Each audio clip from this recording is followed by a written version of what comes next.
Незалежно від того, хто ми. Ким є людина? Президент, король, міністр. Пересичена чи проста людина, він обов'язково зустріне групу янголів. Посланець Аллаха сів обличчям до Мекки, і ми сіли навколо нього, боячись навіть порухатись, словно на наших головах пташки. Потім він раптом подивився на небо, потім на землю. Тричі він піднімав і опускав погляд, а потім сказав: «Шукайте». І вона дійсно бачить це, бо бар'єр підіймається.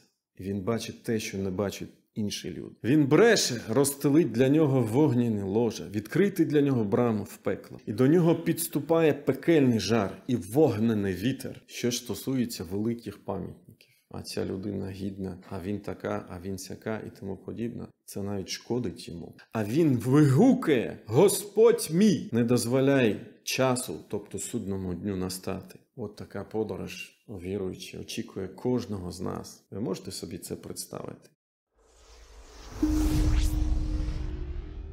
Віруючи.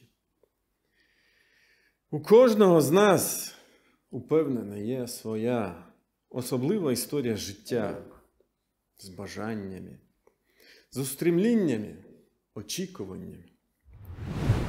Бажанням бути успішним в цьому житті, щасливим, радісним.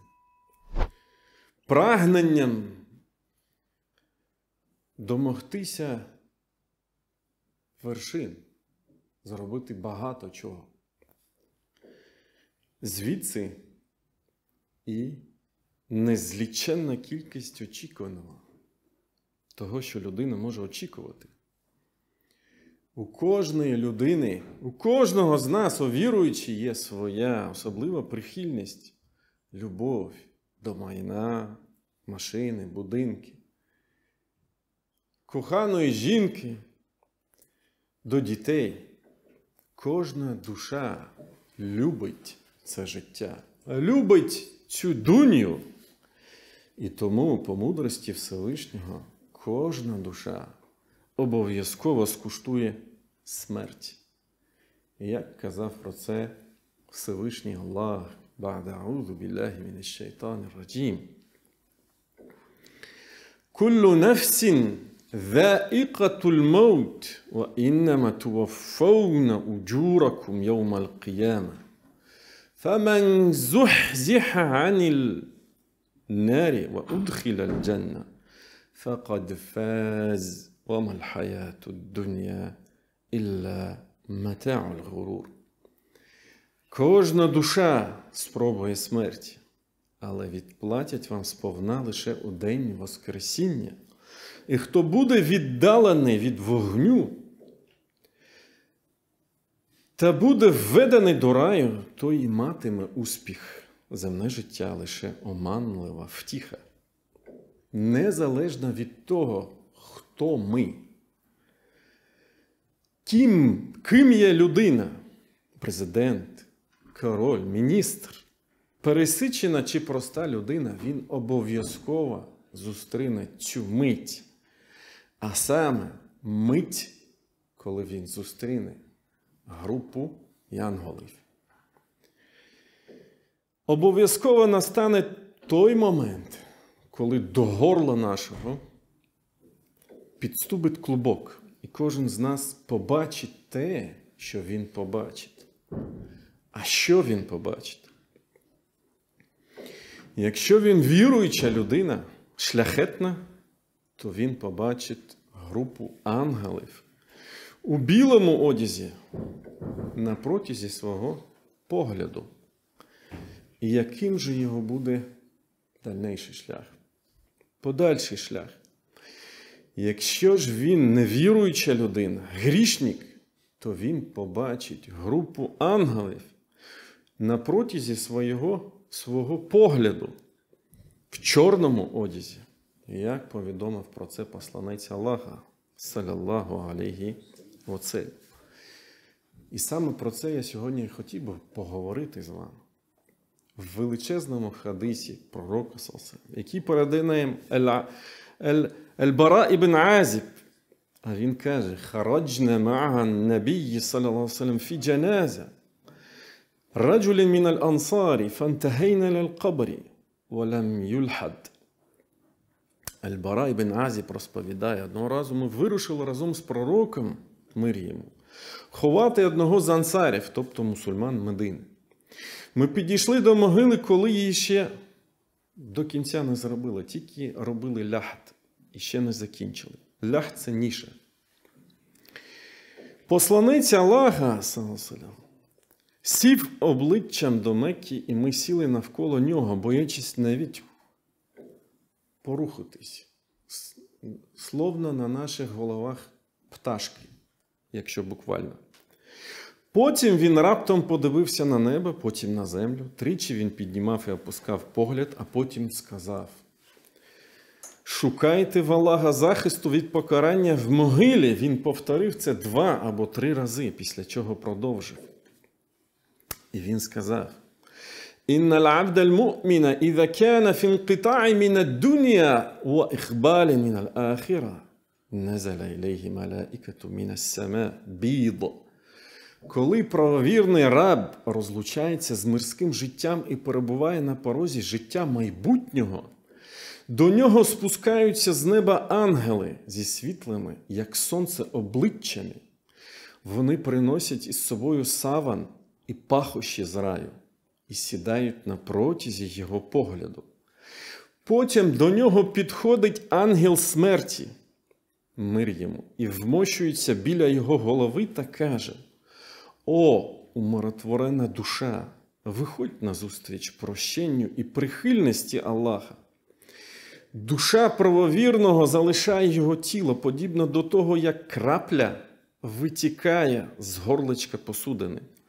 І тоді всі ангели, які знаходяться між небесами і землею, і ті, що знаходяться на небесах, благословляють її. Перед нею відчиняються всі врата небес. І всі хранителі небесних воріт молять Аллаха про те, щоб ця душа зійшла на небеса саме через них. Ангел смерті прибирає душу, забирає душу, і не минає її миті ока, як інші ангели, приймають її та одягають у саван із пахощами. Про це сказав Всевишній: заспокоять його наші посланці, а вони ні в чому не роблять упущень. Це аят вже з Корана. І потім посланець Аллаха сказав: «Каль, فَيَسْعَدُونَ بِهَا فَلَا يَمُرُّونَ يعني بها على ملأ من الملائكة إلا قالوا ما هذا الروح الطيب».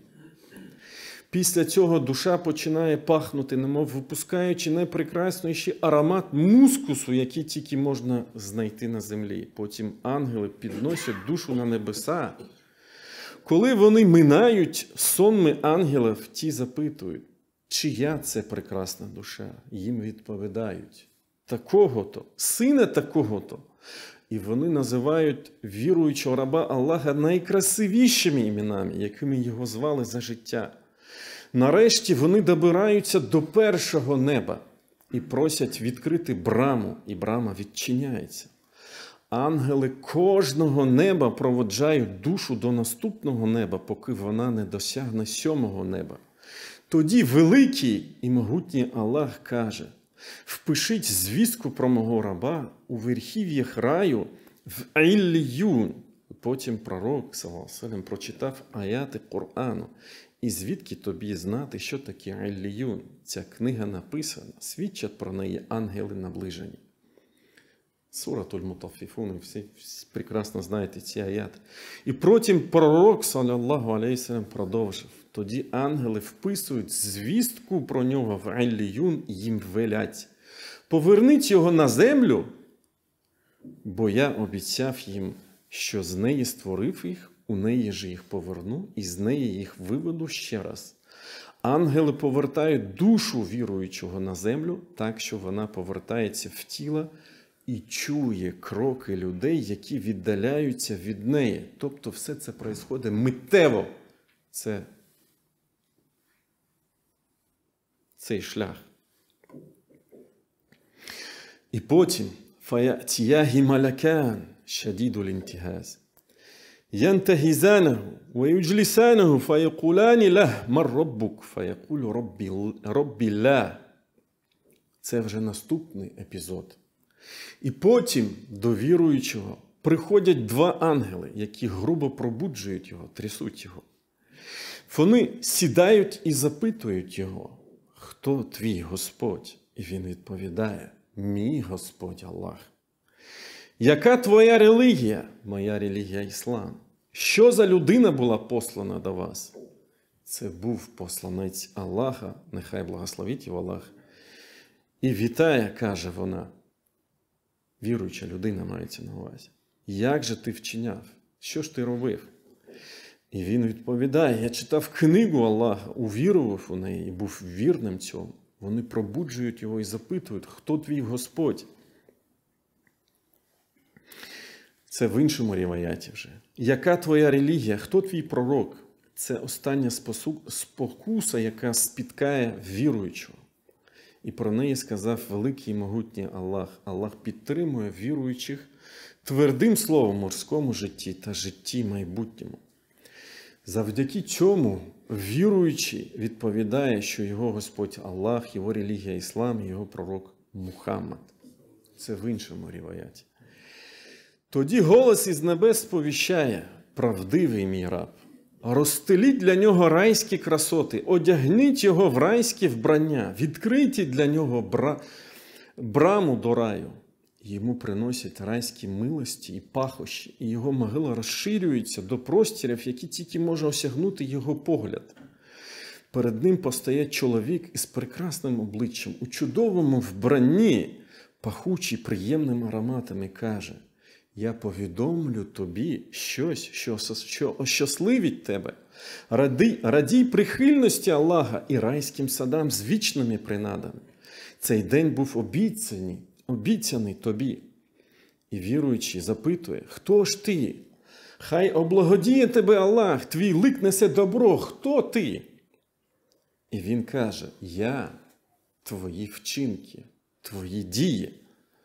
Клянуся Аллахом, я завжди бачив, як ти поспішаєш бути покірним Аллахові і уникаєш його непослуху. І ось Аллах відплатив тобі добром. Потім для віруючого відчиняються ворота до раю і ворота до пекла. Йому кажуть, він був би твоєю обителлю, як би ти не послухався Аллаха, але Аллах замінив тобі його цим. Коли ж він побачить те, що є в раю, то скаже, Господь мій, прискорь настання судного дня, щоб я зміг повернутися до моєї сім'ї і знову знайти своє багатство. Тоді йому скажуть, ускун, будь спокійним. І далі посланець Аллаха сказав, وَإِنَّ الْعَبْدَ الْكَافِرَ وَفِي رِوَايَةٍ الْفَاجِرَ إِذَا كَانَ فِي انْقِطَاعٍ مِنَ الدُّنْيَا وَإِقْبَالٍ مِنَ الْآخِرَةِ. Коли же невіруючий раб, в іншій версії, грішник, розлучається з мирським життям і перебуває на порозі життя майбутнього, до нього спускаються з неба ангели з грубими, чорними обличчями. Вони приносять із собою дрантю з пекла і сідають неподалік від нього, на протязі його погляду. Потім до нього підходить ангел смерті і вмощується біля його голови та каже, «О, погана душа, виходь назустріч гніву і обуренню Аллаха». У цю мить душа невіруючого розповзається по його тілу, і янгол смерті вириває її, розриваючи при цьому судини і нерви, подібно того, як вертел, на якому багато зубців виривають з мокрої вовни. Ви можете собі це представити? Яке це покарання? Для неї зачиняються ворота небес, і всі хранителі небесних воріт благають Аллаха про те, щоб ця душа не проходила повз них.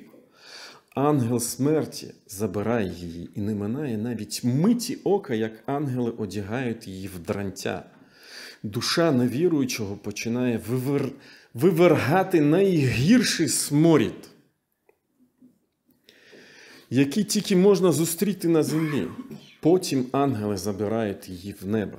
Коли вони минають сонми ангелів, ті запитують, чия це погана душа? І їм відповідають, такого-то, сина такого-то. І вони називають цю невіруючу людину найганебнішими іменами, якими його звали за життя. Нарешті вони добираються до першого неба і просять відкрити браму, але вона не відчиняється.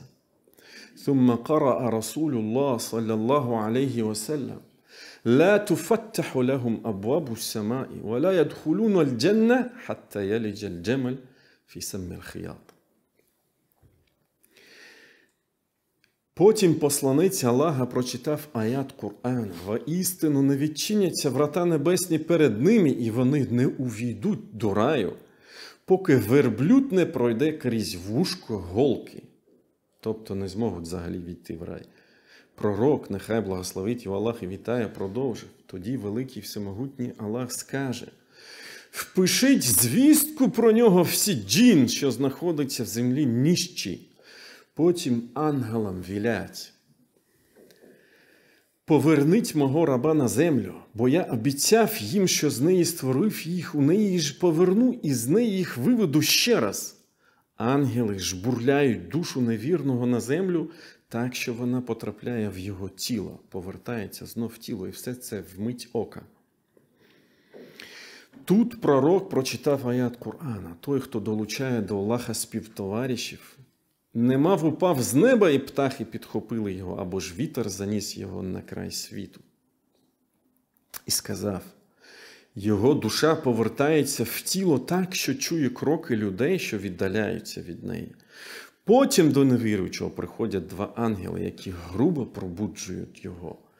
Вони сідають і запитують його, трясучи: «Хто твій Господь?» Він бурмоче: «Я не знаю».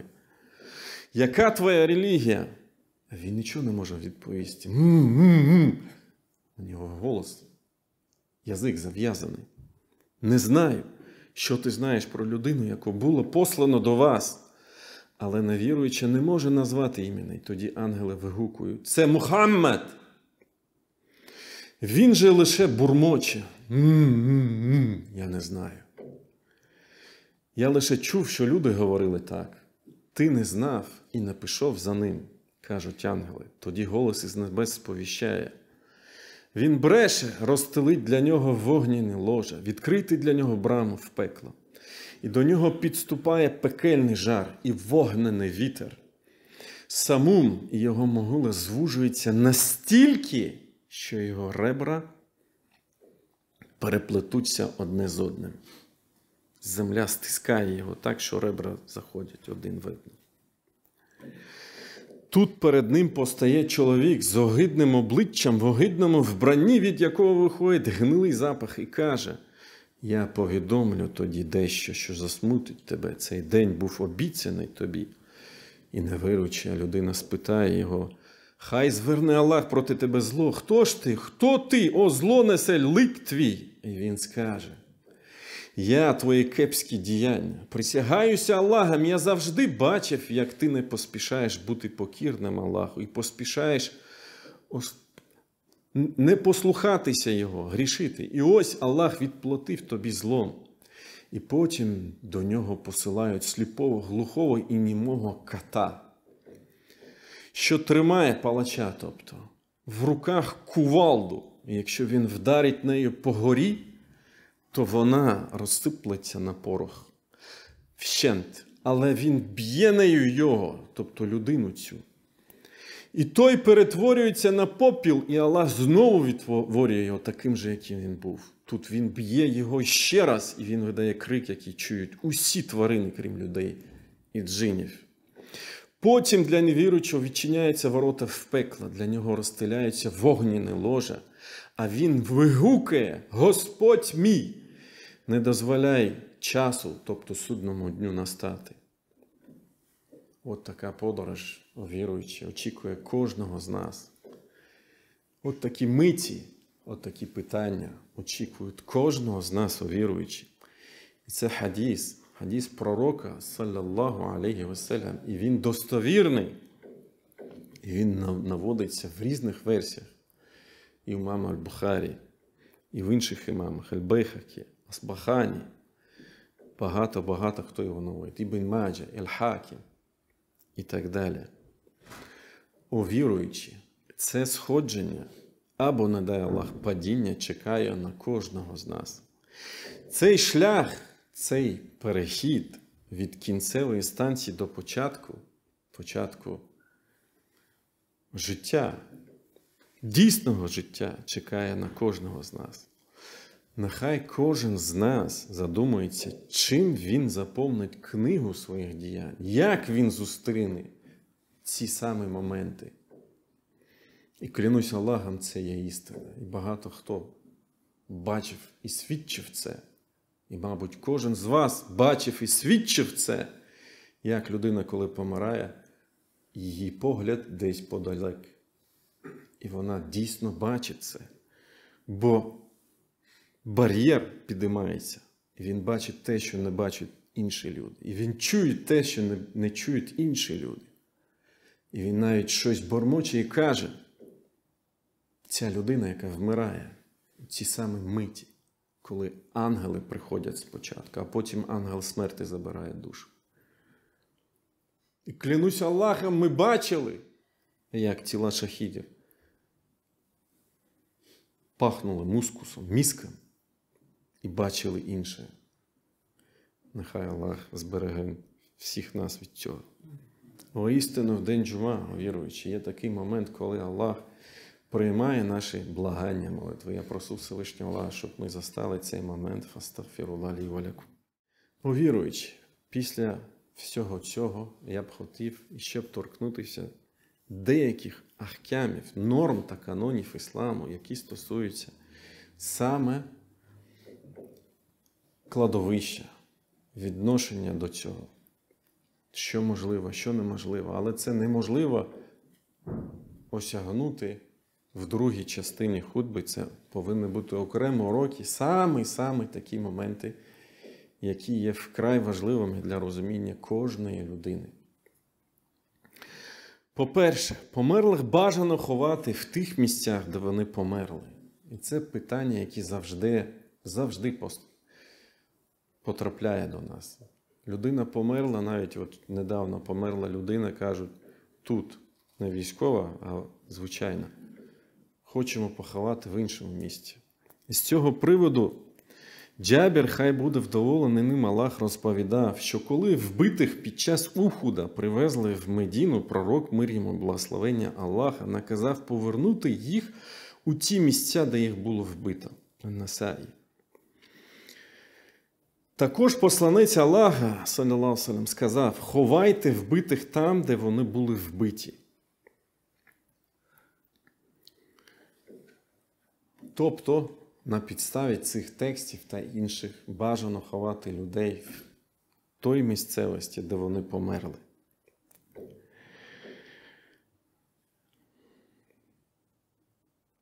І є інші багато текстів, я не буду їх тут наводити.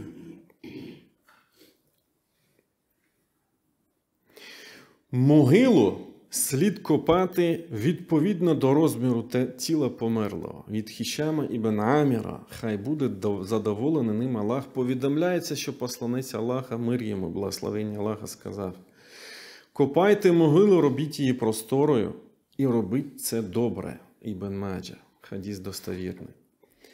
Не слід опускати в могилу жінку тому, хто мав статеві зносини цієї ночі.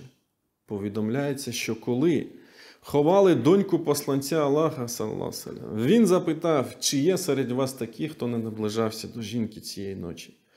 Абу Тальха сказав: я, пророк, мир йому, благословення Аллаха, сказав йому: тоді спускайся. І він спустився в її могилу. Аль-Бухарі. Поклавши тіло в могилу, слід повернути його обличчям у бік Кааби. Посланець Аллаха, саллаллаху алейхи ва саллям, сказав: Кааба є вашим напрямком. Живі ви чи мертві? Аль-Байхақі. Хадіс Хасан. Хороший. Не слід класти тіло мусульманина на дно могили. На спину мається на увазі. Передають зі слів Ібн Аббаса, хай буде задоволений ним Аллах, що посланець Аллаха, саллаллаху алейхи ва саллям, сказав: Лахт – це для нас, шак – не для нас. Абу Давуд. Тирмізі. Хадіс достовірний. В версії імама Ахмада сказано: лахд для нас, шак для людей писання. Лахд – це невелика ниша в боці, але є виключення. Особливо це стосується місцевості, регіону, тут чи в Луцьку, наприклад, те ж саме. Неможливо зробити лахд, тоді робиться ниша, углублення робиться безпосередньо так, вертикально. Перш ніж засипати могилу землею, слід закласти чим-небудь тіло. Джабір, хай буде задоволеним, Аллах розповідав, що пророка, мир йому і благословення Аллаха, поклали в лахд, а потім заклали саманом і зробили так, що його могила височила на 5 від землі. Ібн Хіббан аль-Байхақі. Хадіс Хасан, хороший.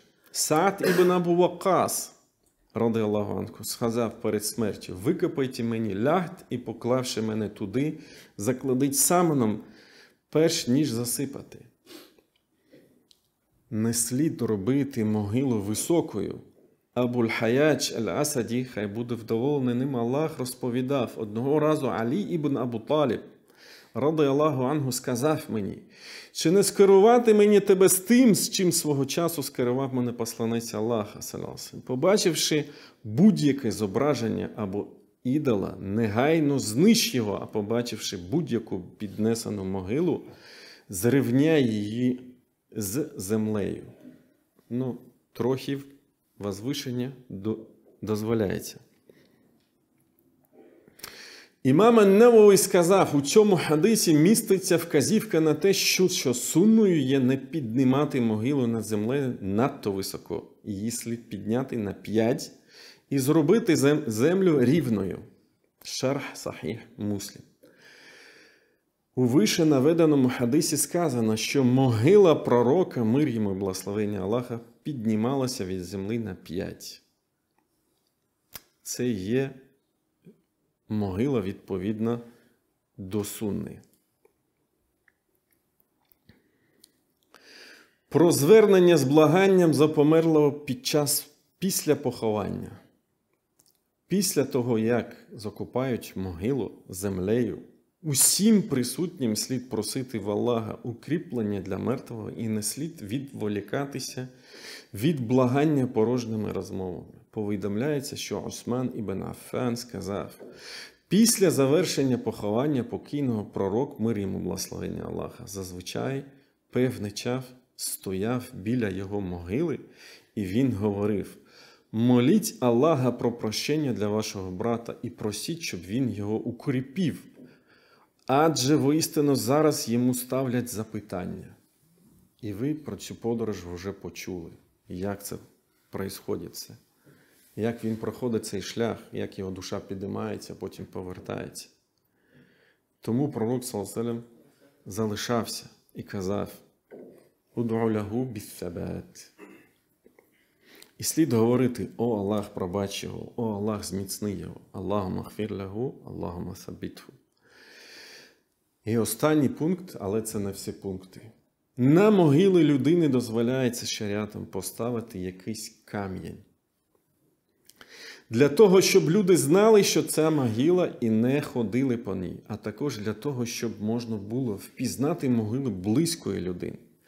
Вказівкою на це слугує наступний хадис, у якому повідомляється, що коли поховали Усмана ібн Маз'уна, нехай буде вдоволений ним Аллах, пророк, саллаллаху алейхи ва саллям, наказав одному чоловікові принести камінь, але той не зміг його принести. Тоді пророк, саллаллаху алейхи ва саллям, пішов і сам приніс цей камінь, і, поклавши його біля узголів'я, сказав: «Ата'аррафу бігі аля кабрі ахі». За допомогою цього я буду впізнавати могилу свого брата і буду ховати тут тих, хто помре з числа членів моєї родини. Що ж стосується великих пам'ятників, які роблять, багато хто робить, і змагаються потім в цьому. Це людське таке є. На жаль. Там так зробили, а чому так зробили, а ми краще зробимо, а ця людина гідна, а він така, а він сяка і тому подібне, то все це Кожна людина повинна розуміти, все це марно. Воно не приносить користі людині. І помімо того, що це марно, це навіть шкодить йому. Тому що посланець Аллаха саллаллаху сказав: «Іза мата ібну Адам», якщо син Адама помер, «інқата амалу куллу», то всі його діяння завершуються. «Ілля салас», крім 3. І що це саме? «Аль-валаду саліху яд'у лах», праведна дитина, яка молиться за цю людину померлу. «Валь-ільму лазі таракаху юнтафa'у біхі н-нас». Знання, яке залишила ця людина, після цієї людини, ці знання дають користь суспільству іншим. «Вас-садака аль-джарія», текуча милостиня. Що це мається на увазі? Мається на увазі щось більше, чим просто милостиня. Да? Милостиня може бути, ви нагодували кого, це милостиня. Тобто люди прийшли, поїли, помолилися, повдячили і все. А текуча милостиня мається на увазі вакф, вакуф. І ця культура, вона дуже є великою культурою в ісламському суспільстві. Не було такого сподвижника, який би не зробив вакуф в своєму житті. Жодного не було. Всі робили вакуф. Текуча милостиня. Раніше це було посадити дерево. І навіть писали бірку, да? Що це дерево від імені такого-то. Рили колодці, щоб люди могли пити. Десь там по дорозі. Щоб зупинитися, можна було набрати води, попити. Будували щось. Там мадраса, ще щось. Зараз це може бути мечеть, інше. В залежності від того, на що спроможня родина цієї помершої людини. О віруючі, я прошу Всевишнього Аллаха, щоб Він дарував нам благий кінець. Щоб Він зробив нас тими, хто потрапить, іншаллах, в рай. Я прошу Всевишнього Аллаха зміцнення нас в цьому житті, щоб ми йшли прямим шляхом і оминали спокути, фітни,